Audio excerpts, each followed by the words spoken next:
Chegou a hora do programa Vozes do Recife, uma produção do RecLab, Laboratório de Estudos e Ensino sobre o Recife, vinculado ao Departamento de História da Universidade Federal Rural de Pernambuco.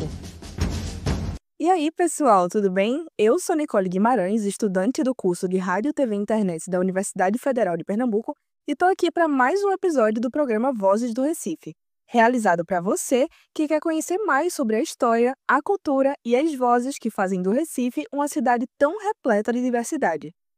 No Vozes do Recife, a gente vai mergulhar em histórias que traduzem o que é o Recife hoje, compartilhar curiosidades e trazer reflexões para se pensar como nós queremos nossa cidade. Fique ligado na Rádio Universitária Paulo Freire. Hoje vamos conversar sobre o projeto itinerante Patrimônios de Pernambuco. Para falar sobre o assunto, vamos conversar com o historiador André Cardoso e o arquiteto Fernando Montenegro, ambos da Fundarp, com a mediação do professor Jaime Guimarães Júnior. O historiador André Cardoso integra o Núcleo de Educação Patrimonial da Diretoria de Preservação do Patrimônio da Fundarp. Ele é membro da direção do Comitê Brasileiro para a Conservação do Patrimônio Industrial, diretor regional da OCIP Amigos do Trem e idealizador do projeto Memória Ferroviária de Pernambuco. Atualmente, André é doutorando em História pela UFRPE. O arquiteto pela UFPE, Fernando Montenegro, também integra a equipe de Educação Patrimonial da Fundarp, com experiência em inventários participativos em Pernambuco, Mato Grosso do Sul, Amapá e Piauí.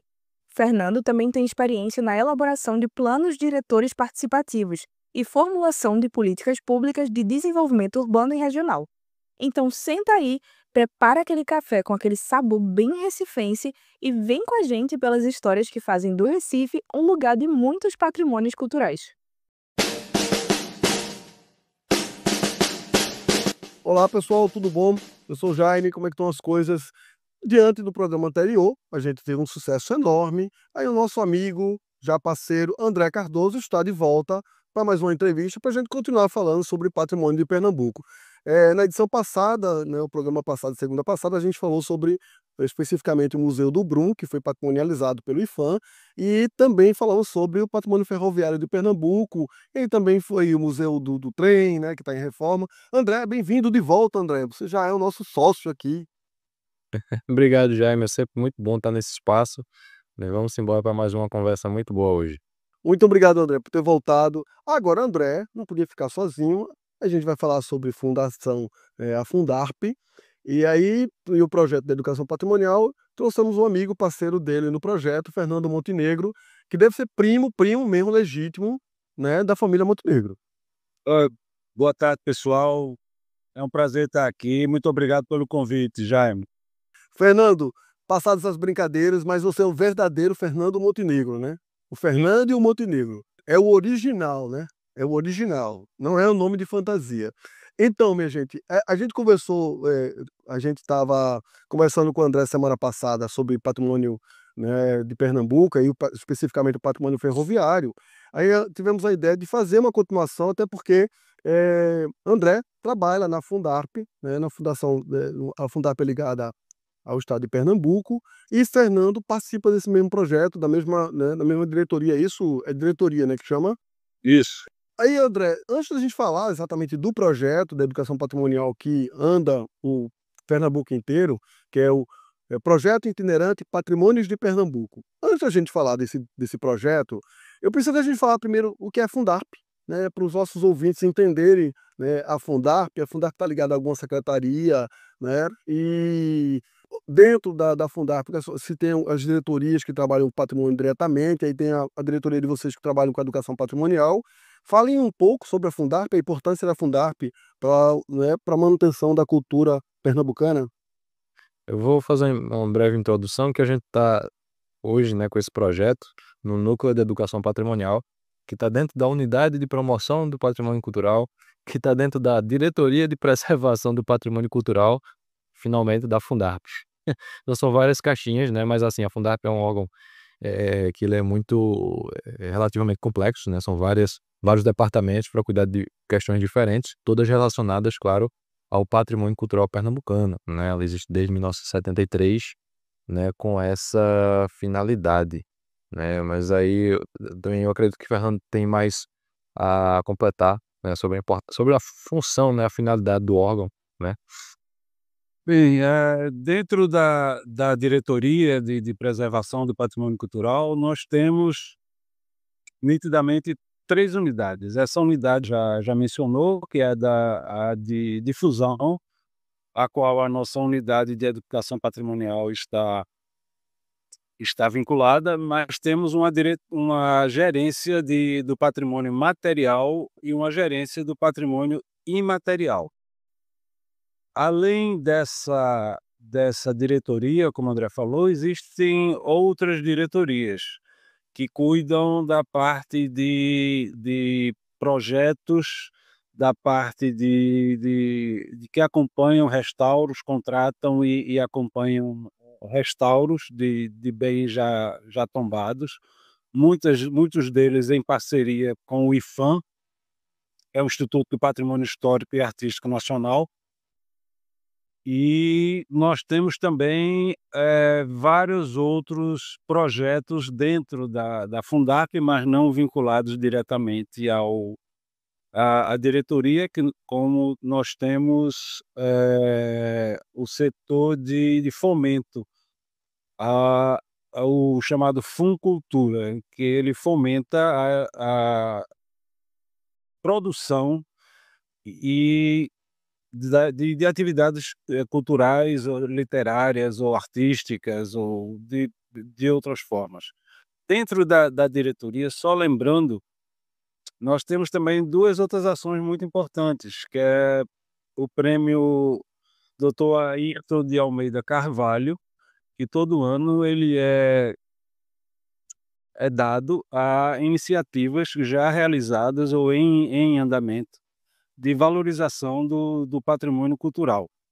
Pode ser ele em todas as formas, desde o restauro de um bem móvel, de um bem imóvel, desde atividades culturais que ressaltem a cultura de uma determinada região, desde escritos, desde acervos iconográficos, acervos pessoais. Então, e temos também a eleição dos patrimônios vivos. Todo ano a Fundarp, através de um processo seletivo, ela organiza a eleição, não é a Fundarp quem elege, a Fundarp organiza essa eleição. Só voltando um pouquinho, a Fundarp ela faz parte de um tripé da cultura, né? Nós temos a a Fundarp é vinculada à Secretaria Estadual de Cultura, e aí temos a Fundarp e temos mais 2 conselhos estaduais de preservação do patrimônio cultural. Um desses 2 conselhos, eu não me lembro exatamente qual deles agora, é quem de fato pega todo o material em relação ao patrimônio vivo e ao prêmio Ayrton, e eles selecionam aqueles que devem ser privilegiados ou premiados. Essas premiações acontecem durante a Semana do Patrimônio, em agosto, e nós ajudamos, nós de Educação Patrimonial, ajudamos no desenvolver dessas tarefas.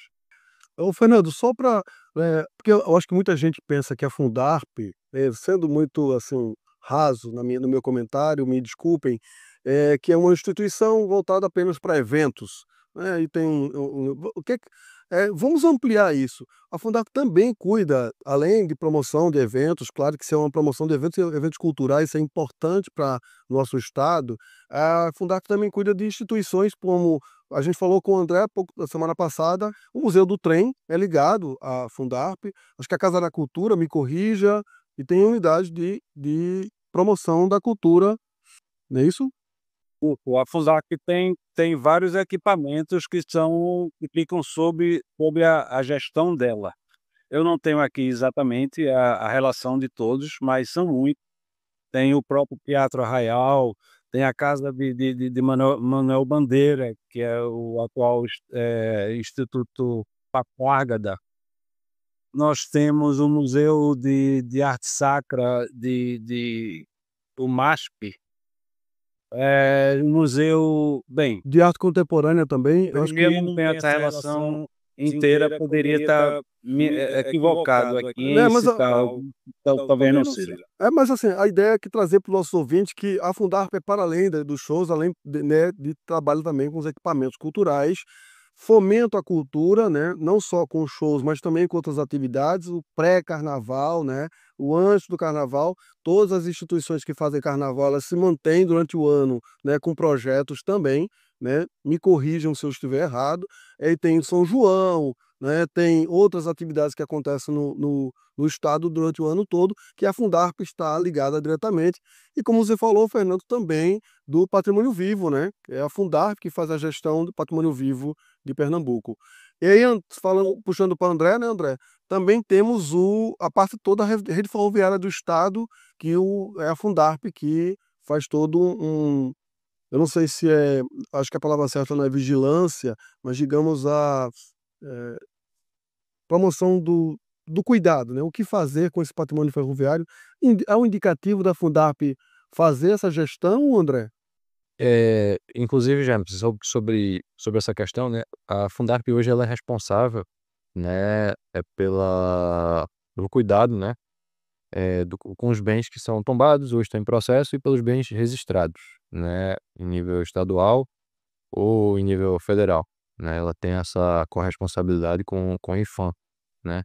Mas assim, a propriedade desses bens, no caso dos bens tombados, ela não muda, né, a partir do momento que ele é tombado, ele continua sob a responsabilidade do seu proprietário original, e a Fundarp ela justamente faz a mediação nesse processo de gestão, né. Por exemplo, o ferroviário hoje, o patrimônio ferroviário da extinta rede ferroviária federal está em processo de tombamento em nível estadual, e a Fundarp é justamente o órgão técnico responsável por investigar, né, por elaborar o exame técnico, né, para contribuir com o processo de tombamento. E durante e após a conclusão do processo, ela fica responsável justamente por gerenciar as intervenções, né, e como é que podem se dar essas intervenções e tudo mais. Claro, a responsabilidade do cuidado continua com o seu proprietário original, né, no caso dos bens ferroviários, a grande maioria são da União Federal, né, e a Fundarp ela entra então como mediadora nesse processo de gestão para garantir a preservação das características, dos elementos que são essenciais para a preservação da memória ferroviária. Aí a gente toma como exemplo o ferroviário, mas isso se repete para todos os outros bens de natureza material e imaterial, claro, na sua devida proporção, também de manter, né, as características dos bens imateriais, né, que são fundamentais para sua existência, para sua realização, né? Então ela tem esse papel de contribuição, né, e mediação na gestão desses bens. A proteção ela pode ser em nível estadual, aliás, municipal, estadual e federal, mas não significa que esses entes não conversem para que essa proteção aconteça da melhor forma possível, né, diante das legislações, né, que você tem as legislações específicas de cada ente da federação. Fernando, André, aliás, André, me diz a gente tem dentro da Fundarp, da diretoria de vocês, a parte de educação patrimonial, que aí está encaixado o projeto de vocês, que é o projeto Patrimônios de Pernambuco. Aí essa iniciativa é uma das iniciativas da diretoria, né, do departamento que cuida da educação patrimonial. E aí eu queria que você explicasse também o que é educação patrimonial para os nossos ouvintes e o que é que essa diretoria, nesse departamento, faz dentro da Fundarp. Pronto, eu vou trazer um início, ele e o Fernando também vai trazer outros pontos, né, mas a educação patrimonial é todo um conjunto de ações, né, sistemáticas que buscam produzir conhecimento a partir de nossas referências, nossos bens culturais, né. E hoje a gente tem uma interpretação diferente do que é a educação patrimonial, não é aquela em que eu chego lá enquanto educador patrimonial, entre aspas, e digo o que é que deve ser preservado, como deve ser preservado. Claro, a gente continua falando o que já é reconhecido como um bem cultural, precisa ser protegido de fato, né? Mas, por outro lado, a gente busca trabalhar a educação patrimonial na perspectiva de identificar o que afeta as pessoas enquanto patrimonial. O que é que realmente para elas representa seu patrimônio cultural, né? Incentivando-as a valorizar essas referências, então, protegê-las, compartilhá-las e, hum, de fato, viabilizar a sua proteção considerando que aquilo ali faz parte de sua identidade, de sua memória, de sua história, né? Então a gente trabalha a educação patrimonial hoje nessa perspectiva, né? A educação para o patrimônio e a partir do patrimônio. E o projeto Patrimônios de Pernambuco, que já já a gente vai falar mais sobre ele, é apenas uma dessas ações, né, de educação patrimonial.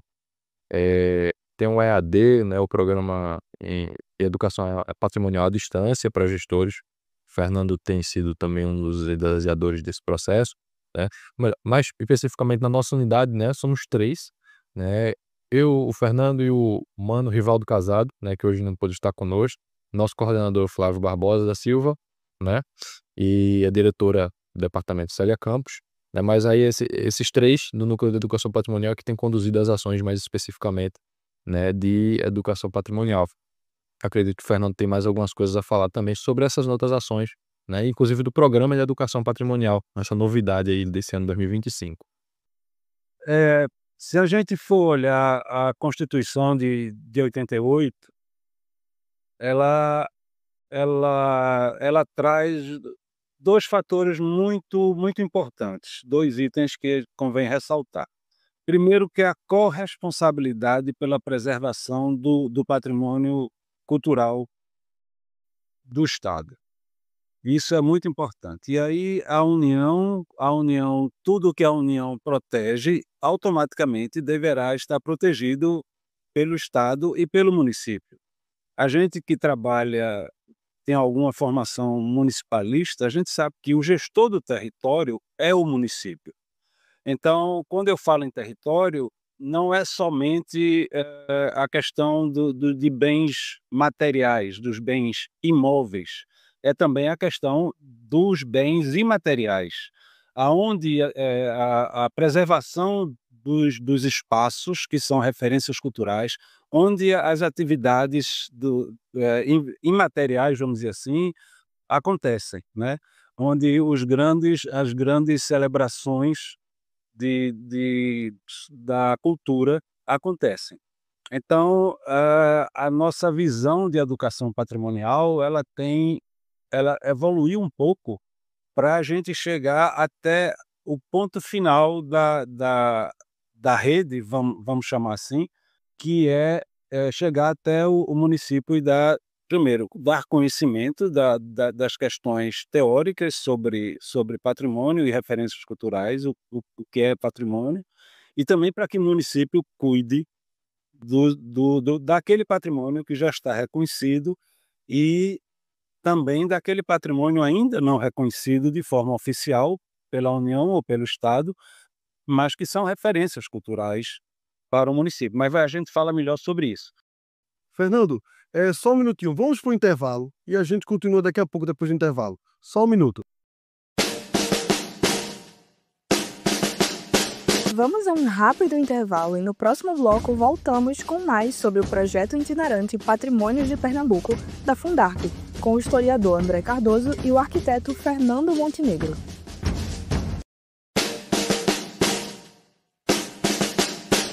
Voltamos com Vozes do Recife. E para você que chegou agora, estamos conversando com o historiador André Cardoso e o arquiteto Fernando Montenegro, com mediação do professor Jaime Guimarães Júnior sobre o projeto itinerante Patrimônios de Pernambuco, da Fundarp. Então, estamos de volta conversando sobre patrimônios de Pernambuco. Fernando estava finalizando, né, Fernando, uma resposta, mas Fernando, eu queria que você continuasse, se é possível, do ponto que você parou. Não, somente retomando a questão da Constituição de 88, que diz que todas as políticas públicas devem ser definidas de modo participativo, né? Aí a gente está tentando trazer isso para que as pessoas não recebam a chancela de que no município delas existe um patrimônio que é uma referência ou nacional ou estadual, mas que elas abracem esse patrimônio como uma referência própria e descubram outros patrimônios, até como uma ação preventiva, para que quando o Estado tiver condições técnicas, porque a gente sabe que a gente tem uma equipe, né, limitada, e para que o município cuide do seu patrimônio conforme estabelece tanto a legislação federal como a legislação estadual. Entendo. Obrigado, Fernando. Perdoe ele atrapalhar, por causa do nosso intervalo, a gente mantém um horário da nossa programação. É, assim, vamos agora conversar sobre o projeto, né, especificamente o projeto Patrimônio de Pernambuco, e aí pensando nisso, eu lendo sobre o projeto, vocês basearam para falar sobre esses patrimônios de Pernambuco, os selecionados, ou então mais evidenciados, numa publicação, não é? Que é a publicação, deixa eu ver o nome certo aqui para não errar. Educação Patrimonial, né? Não, desculpe. Patrimônios de Pernambuco. É isso o nome da publicação. E aí, esse projeto, e aí, voltando mais um pouquinho antes de eu fazer essa pergunta, é entender para os nossos ouvintes que a Fundarp está sediada em Recife, né? Na Rua da Aurora, e a gente tem um estado relativamente grande, e o nosso estado é bem alongado para o oeste, e vamos até Petrolina, e grandes cidades do interior, e aí a dificuldade que tem de uma gestão do patrimônio a partir de uma extremidade, né, do estado. Você está bem no litoral e você tem várias cidades até chegar no interior. Eu acho que é uma das dificuldades que a Fundarp encontra, e o projeto atende a essa dificuldade, né, para resolver essa dificuldade e vocês conseguiram. Por isso que é itinerante, é isso, André? Para chegar em outras cidades mais distantes. Positivo, Jaime. Antes de entrar propriamente no projeto, né, eu gostaria de ressaltar que no último dia 26 de março de 2025, né, foi publicado o Decreto Estadual 58.328, né, que institui o Programa de Educação Patrimonial, né, e aí, considerando que a educação patrimonial ela sempre esteve presente na atuação da Fundarp desde sua fundação, na década de 70, né, o decreto, né, com a instituição do programa, eu diria que é um marco histórico de grande importância, pois ele vem para consolidar, né, todo esse trabalho que vem sendo ampliado nos últimos anos, que vem sendo fortalecido, para dar a base, né, para dar condições de que esse trabalho seja feito de uma maneira ainda mais ampla, mais participativa e, claro, de forma ainda mais integrada com outros órgãos, com outras áreas de atuação, considerando, claro, que o patrimônio ele não é uma coisa que se restringe a determinadas áreas do saber, né, a determinadas áreas de atuação. Acho que pode, claro, contribuir muito para o desenvolvimento social, econômico, né, enfim.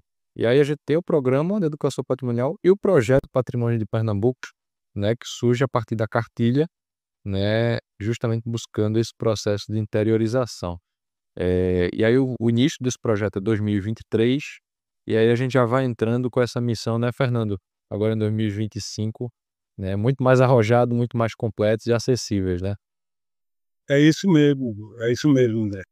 Fernando, aproveitando que a deixa que o André passou para você, me conta então, a gente tem a secretaria que trabalha com a educação patrimonial, o André falou que também existe um núcleo de educação EAD, né, que é online, e aí eu tenho presencial. Essa resposta da Fundarp para ampliar, né, a proposta de ampliar a educação patrimonial, ela vem, claro, com desejo, mas assim, ela era muito mais voltada às escolas, e agora vocês ampliam isso para outros públicos, é isso? Exatamente, exatamente, Jaime. A gente tem um rico material que foi produzido por outros técnicos que nos antecederam, mas muito voltados para aplicação nas escolas. Sempre mais com uma parceria muito próxima com a Secretaria de Educação, e nós achamos que a gente tinha que ampliar isso.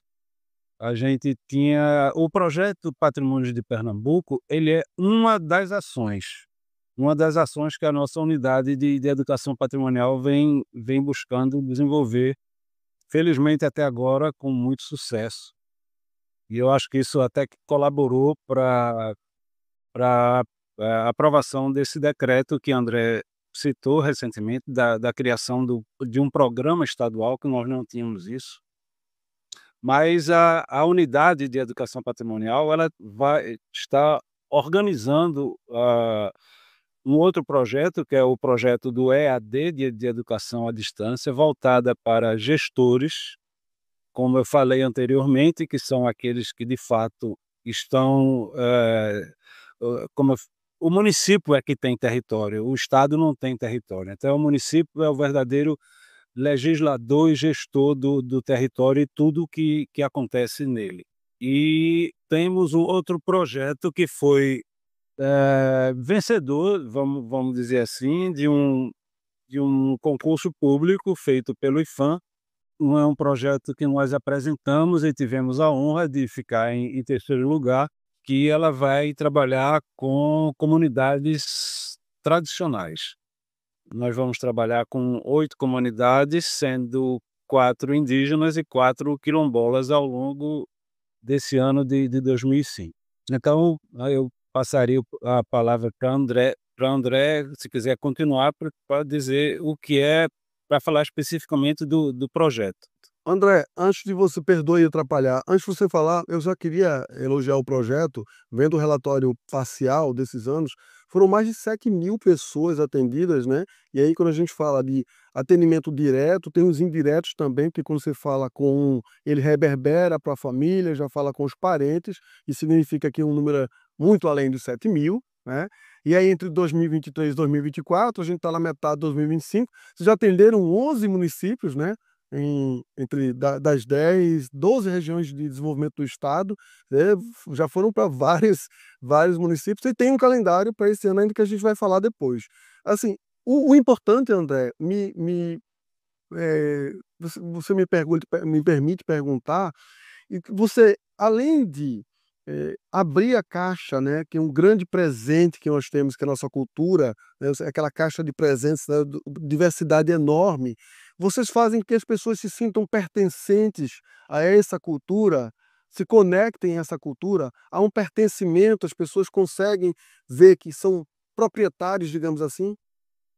O projeto Patrimônio de Pernambuco, né, como falamos, ele surge da cartilha Patrimônio de Pernambuco, e a ideia foi transformar a publicação em uma exposição, na qual as pessoas, sejam elas estudantes, professores, gestores, pudessem mergulhar nesse conteúdo e descobrir quais são esses patrimônios, o que está relacionado nesse grande universo do patrimônio cultural. Mas não apenas para conhecer o que já é reconhecido oficialmente, né? O projeto ele traz uma grande questão, que é, para vocês, quais são os patrimônios culturais de Pernambuco? Então a gente apresenta o que já é reconhecido, recomenda, claro, esse respeito, né? A gente traz essas questões, né, de valorizar esses patrimônios, de questionar também esses patrimônios, né? Porque o patrimônio ele está lá constituído para legitimar ou trazer memórias diversas, né?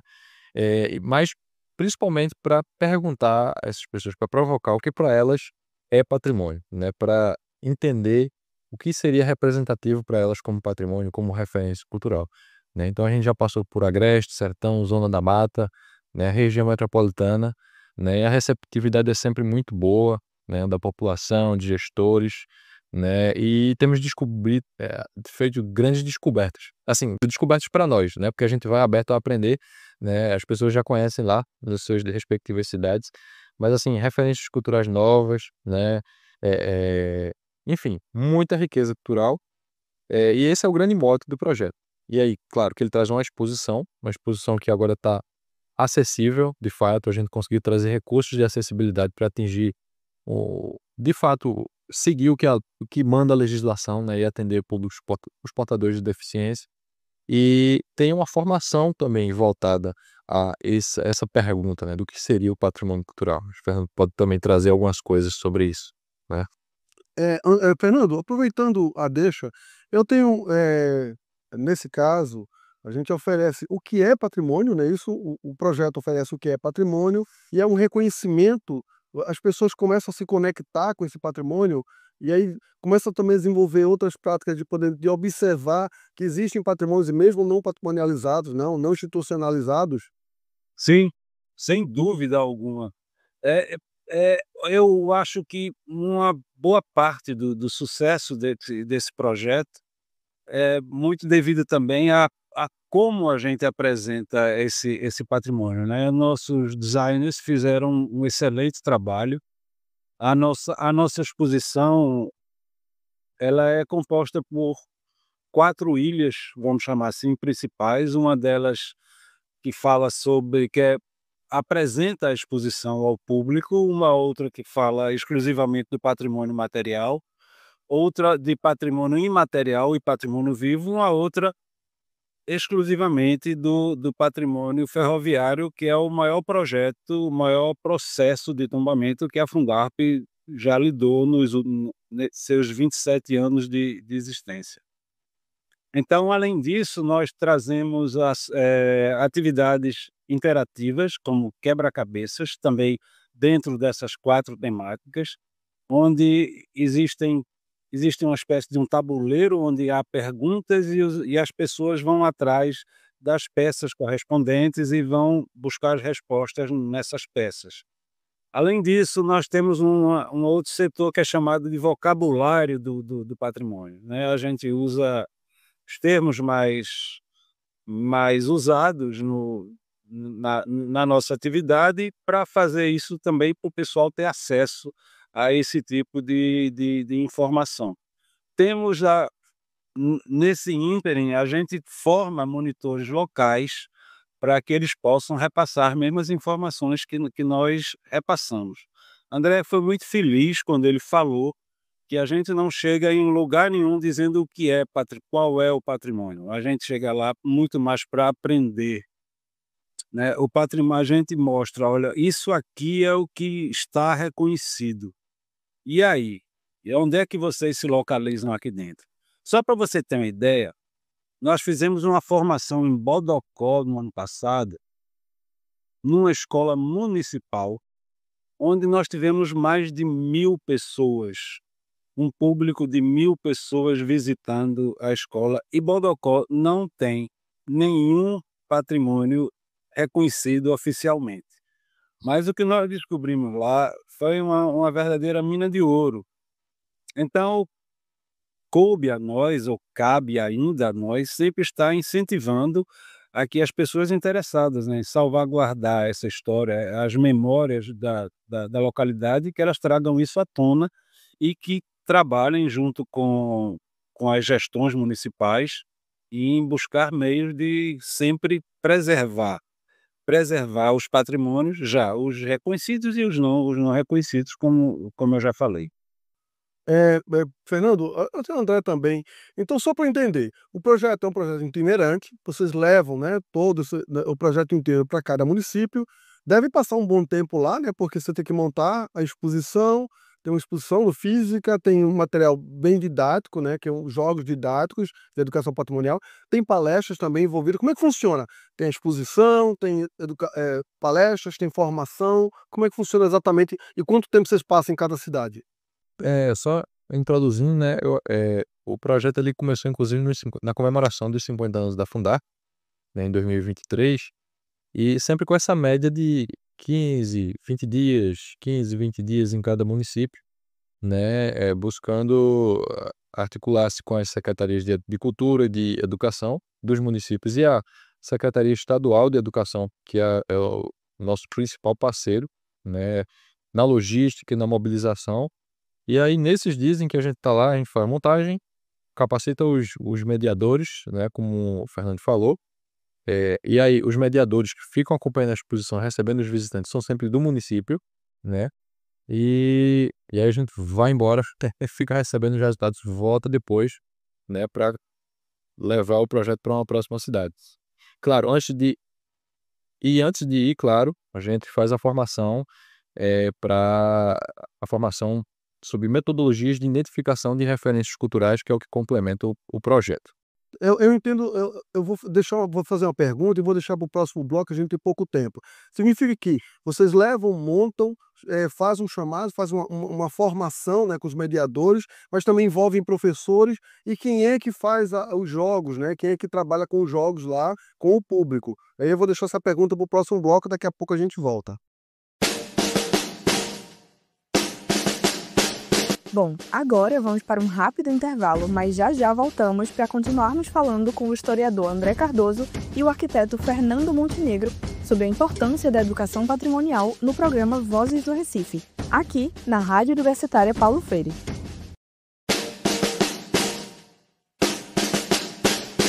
Voltamos com o Vozes do Recife. E para você que chegou agora, estamos conversando com o historiador André Cardoso e o arquiteto Fernando Montenegro sobre a importância da educação patrimonial.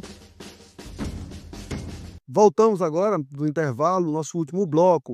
Eu fiz uma pergunta, André, no bloco no passado, só para lembrar, eu preciso saber como é que funciona. Vocês vão lá, montam, né, fazem toda a formação, mas quem de fato fica lá, né? Você disse que vocês voltam, né, para Recife e fica uma semana ou duas lá com quem, efetivamente? Professores, alunos, quem é que fica lá? Vou começar, Fernando. A gente tem as secretarias de cultura e educação dos municípios, né, que são as parceiras em cada localidade, e elas nos cedem, né, esses funcionários, né, que ao longo da visitação da exposição, no período em que a exposição está lá no município, eles funcionam como mediadores, né? Eles recebem o público, eles orientam sobre como participar dos jogos. A gente tem agora nessa nova versão da exposição 2025, um painel interativo onde a gente convida as pessoas a compartilharem conosco, através de desenho, de texto escrito, né, em papel, quais são suas referências culturais. Então, os mediadores eles ficam bem inteirados, né, bem orientados por nós, para que saibam como conduzir o visitante por esses vários painéis e também sobre como jogar esses jogos didáticos, que é o quebra-cabeça, por exemplo, né? A gente tem um jogo que ele não é direcionado somente ao público jovem, né? Muitas vezes a gente tá lá na abertura da exposição e tem uma criança de 6 anos brincando, e daqui a pouco tem um adulto de 20, um de 30, 40, brincando com os quebra-cabeças do patrimônio cultural. Então é bem bacana. Mas aí a gente deixa essa capacitação previamente, né, das pessoas da localidade, porque é interessante porque os funcionários, eles adquirem novas experiências, né, com a mediação. Isso gera também uma provocação na secretaria sobre o que eles podem fazer para valorizar, para fomentar essa preservação cultural, né? A ideia da exposição, de mapas afetivos, enfim, jogos educativos que eles mesmos podem desenvolver por lá, né? Então aí tem essa preparação prévia das pessoas que vão acompanhar a exposição para receber o visitante e orientar nessa visitação, né? O trabalho de vocês é antes, durante, né, e o depois. 2026. Espa. Aí eu acho que eu cometi uma falha nos blocos anteriores falando sobre a publicação, sobre os patrimônios de Pernambuco. O nome da publicação para os nossos ouvintes é Patrimônios de Pernambuco, Materiais e Imateriais. E ela está disponível na internet. Eu posso deixar aqui depois nos comentários do nosso vídeo, quando for para o YouTube, qual o endereço completo. A gente também pode disponibilizar depois, porque o endereço não é fácil de falar, então é melhor deixar escrito aqui.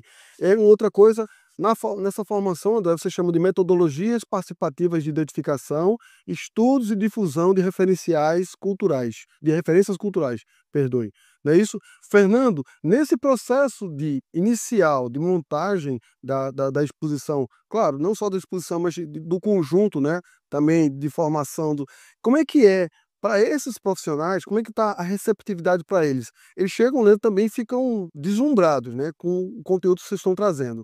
Eu não estou falando nem do público que utiliza, propriamente dita, da exposição, mas o antes, esse público que o André falou sobre das secretarias de cultura, secretaria de educação. Como é que eles estão vendo esse projeto? Só estabelecendo uma ordem cronológica, né? A exposição ela é transportada, como o André falou, em parceria com a Secretaria de Educação. Ela é levada até antes, muito antes, é tudo negociado com as secretarias de cultura municipais. E nós chegamos lá já com o local agendado e reservado e tal. Então, a gente chega, monta a exposição. Durante a montagem, é interessante que esses monitores que são escolhidos, esses mediadores que são escolhidos, eles participem dessa montagem e, à medida que a gente vai montando, a gente vai explicando para eles.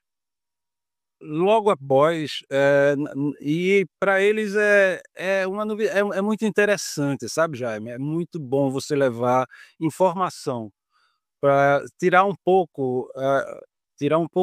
muito essa concentração de informações aqui na região metropolitana e ver a carência e a alegria como essas pessoas recebem essas informações. É uma questão também de inserção social. Eles se sentem mais participativos, mais pertencedores desse patrimônio. como eu falei antes, a exposição é muito bem feita, ela é muito bonita.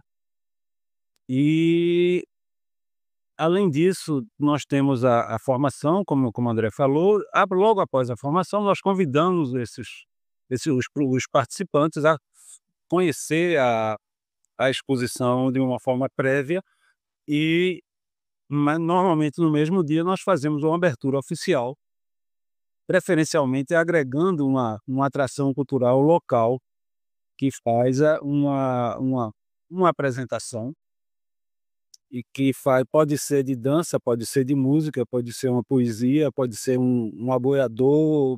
Bem, é uma atração que é escolhida em comum acordo com o município. E aí nós deixamos a exposição lá descansando. Não, a gente vai descansar um pouco e os monitores é que assumem esse trabalho de agendar com as escolas interessadas e de receber os grupos de alunos. Terminado o prazo, nós vamos lá, desmontamos e levamos para a cidade seguinte. Então, a receptividade, como eu te falei, não é à toa que uma exposição dessa, assim, que começou de uma forma tímida, com a divulgação tímida, ela atingiu mais de 7.000 visitantes, não é? Com destaque para Triunfo, que aí, né, ela passou mais tempo e também pegou a época do festival de inverno, de Triunfo, né, as festas de Triunfo, festa do estudante e tal. E Bodocó, como eu já falei, por ser um município que não detém nenhum patrimônio reconhecido. Então é muito bom a gente trabalhar com o brilho nos olhos das pessoas que estão começando a ver patrimônio, a entender referência cultural. O que é referência cultural? Qual é a minha referência cultural? E a partir disso a gente construir uma identidade individual e uma identidade coletiva, que aí é que dá muito mais força a essas referências culturais. Para eu entender, leva mais ou menos um mês, de cidade em cidade, cada cidade um mês, de todo o processo, por exemplo, montar transporte, fazer toda a formação, a exposição propriamente dita e o desmontar. Leva um mês? Na programação anterior, que a gente está chamando essa da programação 2025, nós tivemos mais tempo de deixar exposições nos municípios. Nós tivemos metade de 2023 e 2024 inteiras. Então as exposições passavam pelo menos um mês, no mínimo 20 dias em cada município. Mas isso ela aberta ao público? Aberta ao público. Mas levam quantos dias de preparação? 2 dias, 3 dias? Para a gente montar a exposição? Montar e fazer a formação dos mediadores? A gente monta a exposição em um dia, no outro dia a gente faz a formação e abre ao público. Já abre ao público, é bem rapidinho, né? E depois no outro só desmontar, um dia para desmontar e fazer uma avaliação rápida. Eficiente. Eita, povo virado saco de batata. Vocês nos enviaram uma programação para 2025. Eu queria falar um pouco sobre essa programação. Puxando sardinha aqui para a minha região metropolitana, eu tenho 2 cidades, que é Jabotão dos Guararapes e Olinda, que é lá para novembro. Eu tenho uma programação que vai de maio a novembro aqui na minha lista que eu estou vendo. Mas ainda cabe se algum município escutar essa entrevista, esse programa, ainda cabe mais alguém ou está apertadinho só para 2026? 2026. Então, eu já estou avisando nossos ouvintes, gestores de municípios, só 2026. Mas é bom entrar em contato com vocês agora, né? Desculpa, André, só voltando, sem brincadeira, em relação à eficiência ou rapidez, é porque o fato de levar essa exposição para 11 cidades no ano passado, isso nos trouxe também muita experiência de como a gente deveria remontar a exposição. A exposição ela sofreu uma requalificação, vamos dizer assim, tornando ela muito mais ágil. Ela é feita através de painéis com encaixes e quanto a isso é muito rápido. Elas têm as TVs que já têm a instalação elétrica própria. Então, um trabalho que a gente levava um dia e meio, talvez, a gente está conseguindo fazer em um dia.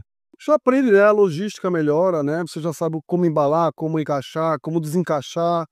Então a gente vive a experiência que a gente A prática, isso é natural. E aí, assim, um projeto desse tamanho, não estou falando na frente de vocês, nossos ouvintes estão escutando, de um tamanho e importância ser igual, e aí vocês fazem com tanto carinho, que tudo também não quebre, né? Que você não tenha danos com televisão, equipamento sensível, né? É um material cultural que tem proteção, que precisa ser protegido, e aí no transporte também tem todo um cuidado, né? Com o material de exposição. É, é, eu fico preocupado, assim, o como vocês estão sendo geniais, tá? De fazer isso todo mês. Vocês sabem que a boa parte das exposições desse formato, elas acontecem a cada 6 meses numa região, a cada 6 meses em outra região, e vocês são heróis. Eu estou vendo a programação aqui, que todo mês vocês estão numa cidade, numa região. Eu estou todo mês aqui. A programação desse ano aqui, nossos ouvintes não sabem ainda, mas ele está disponível isso, né? Pode ficar disponível para quem solicitar. Vai de maio até novembro, tá tudo aqui, todos os meses. Eles são heróis em montar essa exposição todos os anos, todos os meses. Parabéns. só não tem dezembro por conta do recesso escolar. Não tem porquê, né? Eu acho que também o recesso, e aí os professores estão fazendo o fechamento de atividades, né? De caderneta, não tem mais como colocar esse tipo de atividade. Eu queria que vocês. A gente não conversou sobre como é propriamente dito a exposição, como é que ela funciona. O que que tem nessa exposição? Eu vi que são 5 painéis, né? Mas me contem como é a exposição propriamente dita. É, assim, ela traz esses painéis com textos e imagens, né, sobre os bens que são reconhecidos, né, como o Fernando falou na divisão dela. O primeiro painel é uma breve apresentação do projeto, né, e aí você tem um vídeo com falas das autoridades, né, Secretaria de Cultura, a presidente da Fundarp e o nosso coordenador, Fábio Barbosa.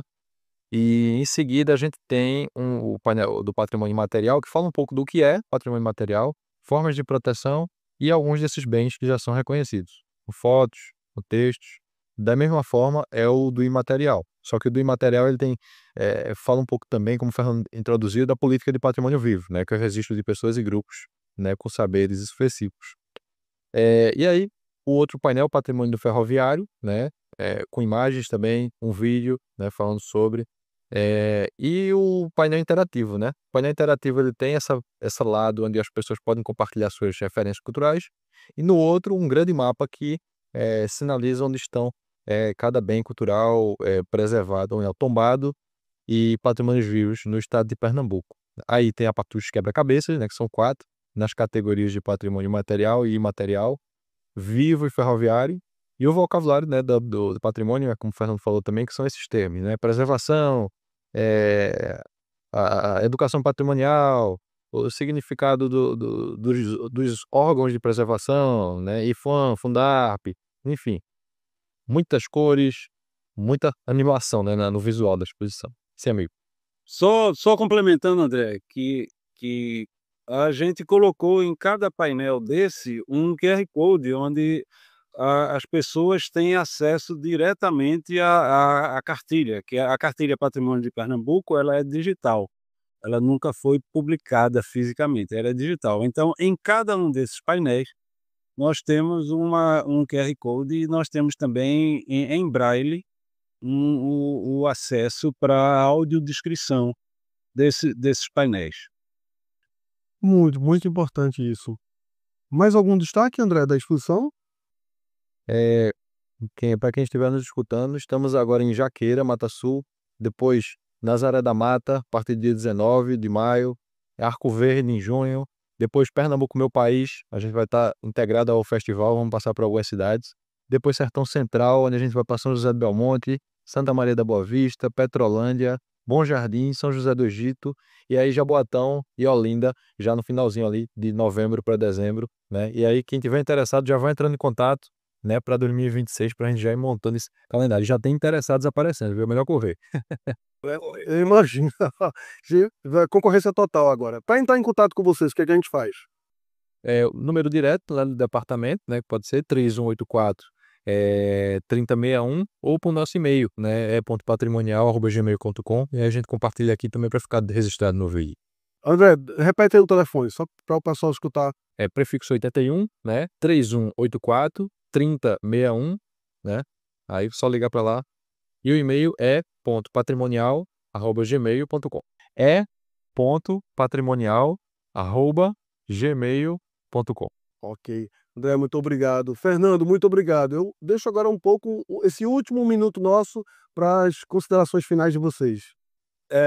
Só lembrando que enquanto o projeto Patrimônios de Pernambuco, que faz parte do grande bojo de atividades de educação patrimonial, está acontecendo, nós estamos desenvolvendo a educação à distância para gestores ou pessoas interessadas, e também o projeto que nós denominamos de Agente Preserva, que é o projeto que foi premiado pelo IFAM, que vai atender 8 comunidades tradicionais. Tudo isso durante esse ano de 2025, mas talvez o Agente Preserva extrapole e vá até 2026. Muito obrigado pela oportunidade de estar aqui. Eu que agradeço. André, muito obrigado também. Agradeço a você pela oportunidade e visitem, conheçam na sua região o Patrimônio de Pernambuco. Estamos aqui à disposição. Um abraço a todos. Muito obrigado à Fundarp por disponibilizar vocês para a gente fazer esse programa. Pessoal, a gente se vê no próximo episódio.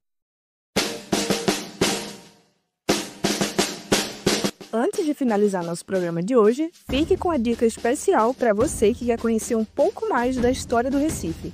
Na voz do graduando em Rádio, TV e Internet da UFPE, Alisson Félix. Oi, gente! A dica de hoje é o Forte do Brum. O Forte de São João Batista do Brum está localizado no bairro do Recife e foi erguido ao norte da povoação do Recife, o istmo de areia que ligava a Olinda.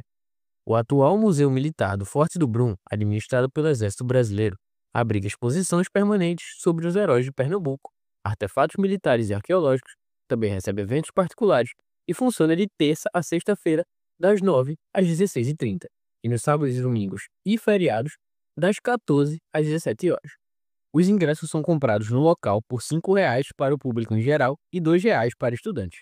Já idosos com mais de 65 anos e crianças com menos de 12 anos não pagam. Você acaba de ouvir uma dica do graduando em Rádio, TV e Internet, Alisson Félix. Aproveita a sugestão e se permita conhecer melhor o Recife. Um passeio pelo passado também pode iluminar o presente. Na edição de hoje do programa Vozes do Recife, mergulhamos em uma discussão essencial sobre a importância da educação patrimonial através do projeto itinerante Patrimônios de Pernambuco, da Fundarp. Recebemos o historiador André Cardoso e o arquiteto Fernando Montenegro, membros da Diretoria de Preservação do Patrimônio da Fundação do Patrimônio Histórico e Artístico de Pernambuco, Fundarp, que nos guiaram por uma conversa sobre a importância da educação patrimonial através do projeto itinerante Patrimônio de Pernambuco, conhecimento do patrimônio cultural com o intuito de difundir conhecimento e sensibilizar a sociedade para a preservação do nosso patrimônio cultural. E assim finalizamos mais uma edição do programa Vozes do Recife de hoje, aqui na Rádio Universitária Paulo Freire. Agradecemos mais uma vez aos nossos convidados e aos nossos ouvintes. Esse programa foi apresentado por mim, Nicole Guimarães, produzido por Jaime Guimarães Júnior, editado por Vinícius Barreto e supervisionado pela coordenadora do RecLab, Mariana Zerboni. Um forte abraço e não esqueça de seguir nosso perfil no Instagram para ficar antenado, @reclab.frpe. Até o próximo Vozes do Recife. Sigam aqui na programação da Rádio Universitária Paulo Freire e até a próxima segunda-feira.